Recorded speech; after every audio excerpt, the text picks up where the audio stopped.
I am really starting to wonder what Conway thought of women. So, Chapter 7 of that, Star Trek the Motion Picture.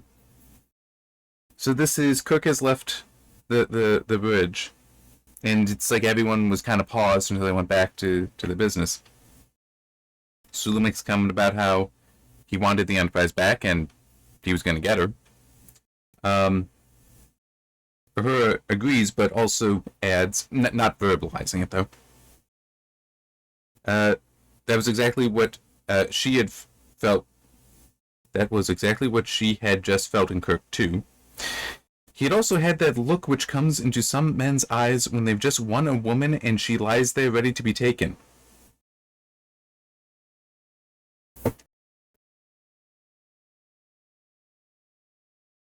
You don't need to go to the as she lies there ready to be taken. You don't need that.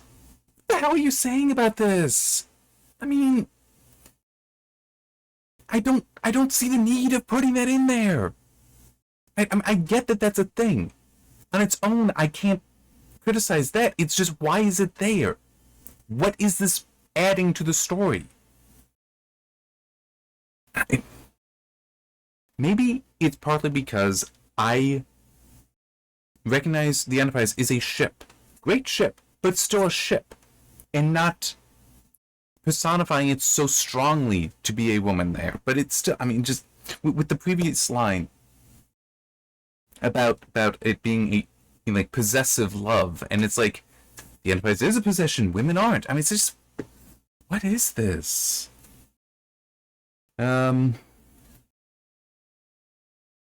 Does also have Uhura wondering if this Kirk is. Oh, and that reminds me, I did actually look something up. If this Kirk is the one they need right now, you know, like has he been damaged by 3 years? And I'm getting kind of tired of that. I get that's a theme of the story. I get that, and it's very important. But you're just repeating it. I feel at this point it is becoming way too common here. Plus, it does end with an action that shows his lack of familiarity, and that became a problem. But I did want to look it up, at least for the American Navy.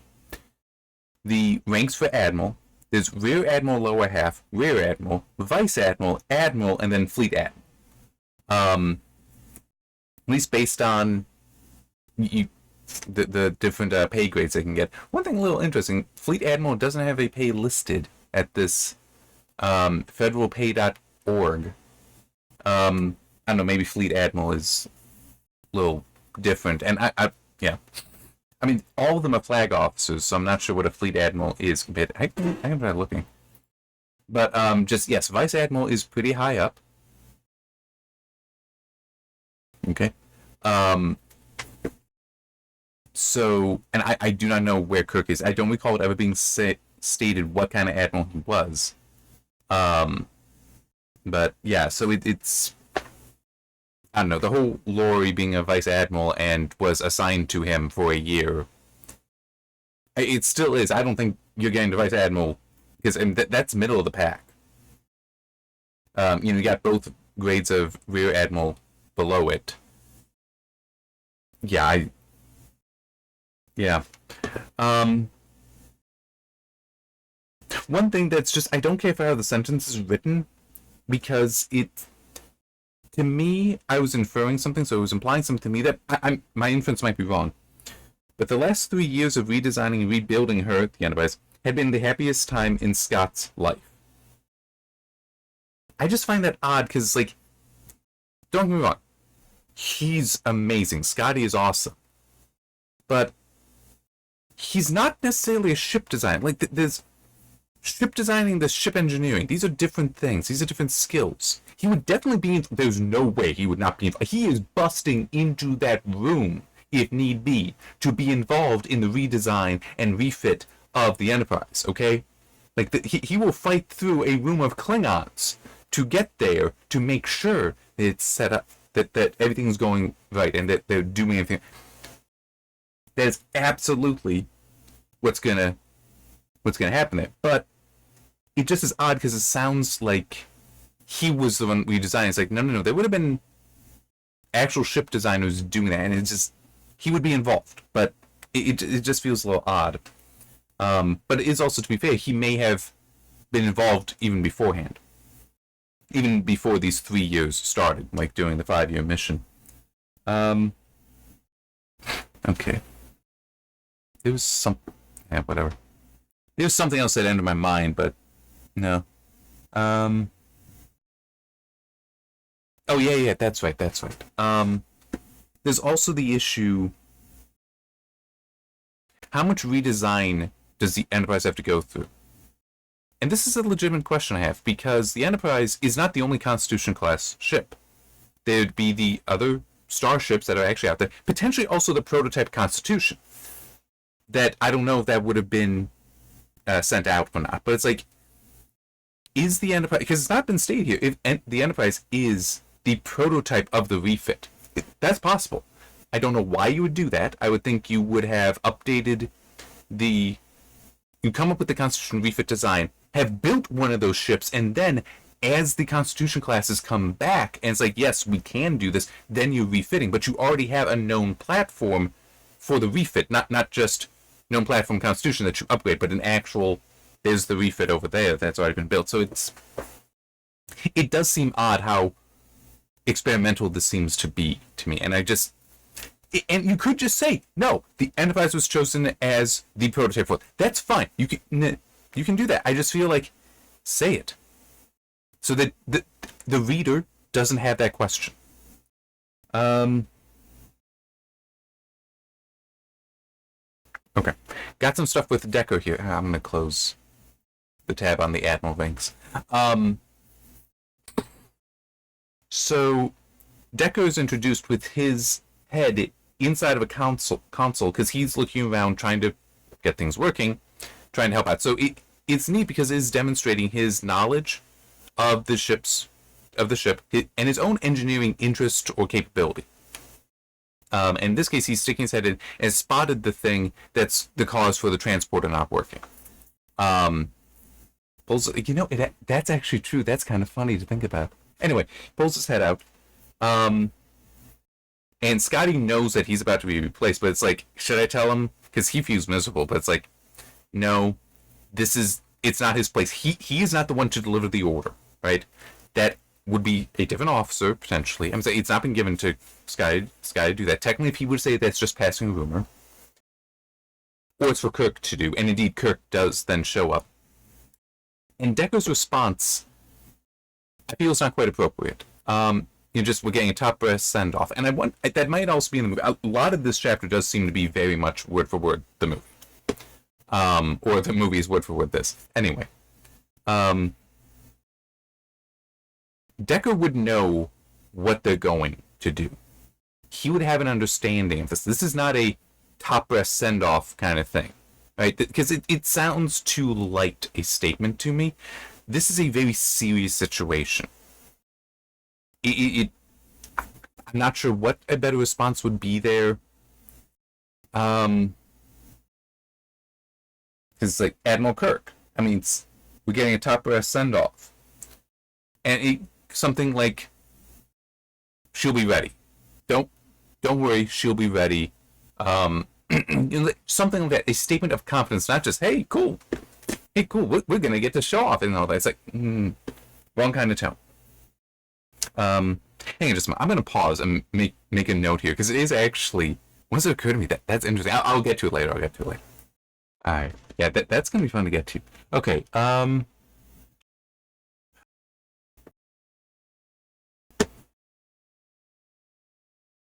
Admiral, this is an almost totally new Enterprise. You don't know her tent as well as I do, and that Decker says aloud, but then he adds just mentally, and you won't have time to get acquainted with her. In 30 hours, we could be at battle stations. So I got a problem with this statement.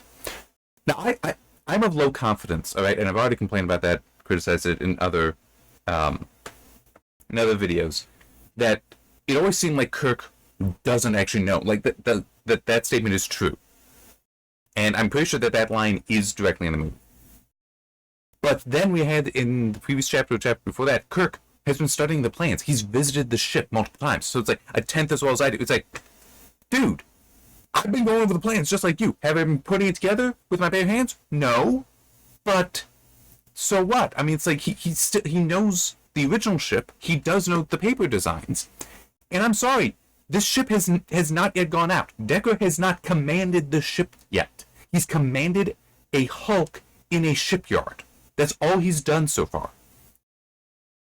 So they have equal experience with the ship because it currently is only a ship on paper. Yes, there's a real thing around them, but there's no experience for either of them of this ship going out with this equipment. None of it.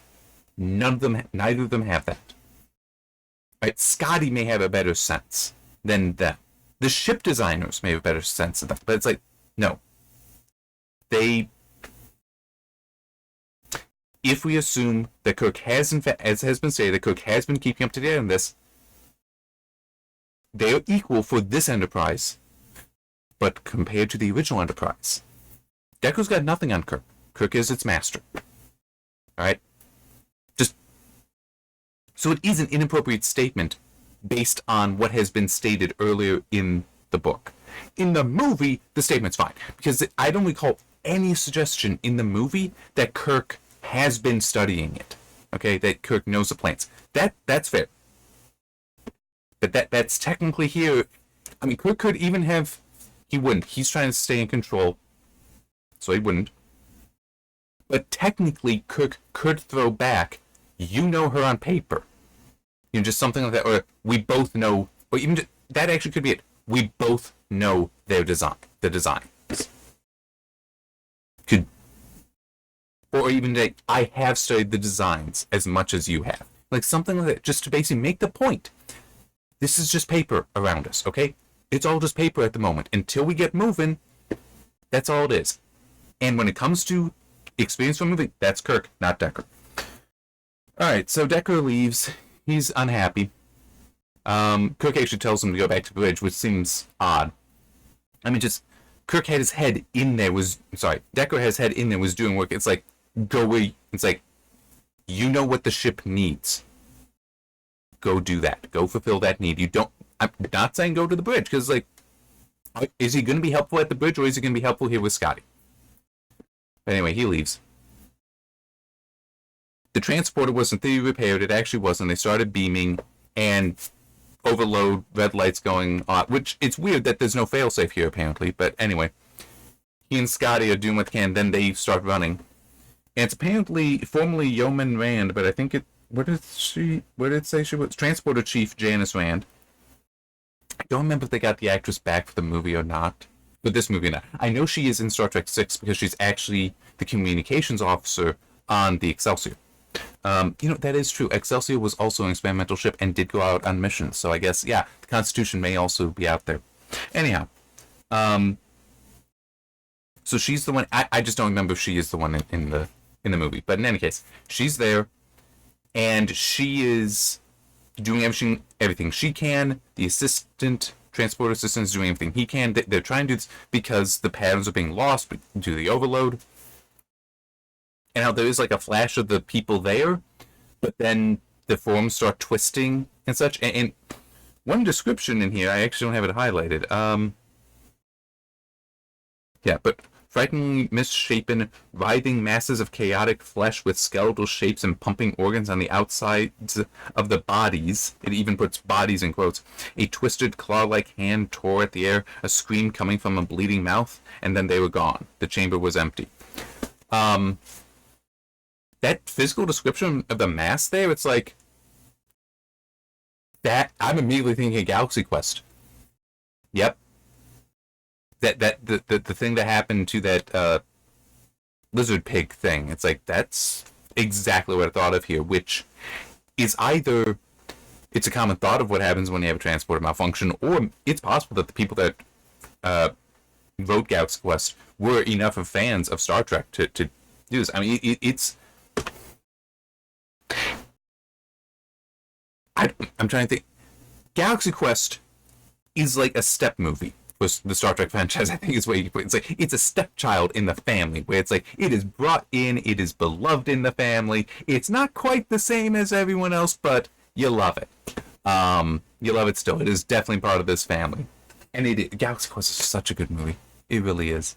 I think, there is a novelization of it, but I don't think it's digital. I think it's only on paperback and it's not in print anymore. Anyway, one difference from the movie. In the movie, it's Sonak that comes up and he's alone. In this, there's two people, and it's like, who's the other person? Says it's a woman. Okay, it's Lori. Vice Admiral Lori Kiana? Hang on, where is it? Kiana? I don't remember how I actually pronounced it before, but in any case. So they both die here. Well, they come back to Starfleet headquarters and die there, but... Which, by the way, it does seem odd that, especially if you're going between transporter pads, you'd think if the other fails, the other would be able to compensate just because of the whole, well, I can beam them to that location on the ship anyway. Anyhow.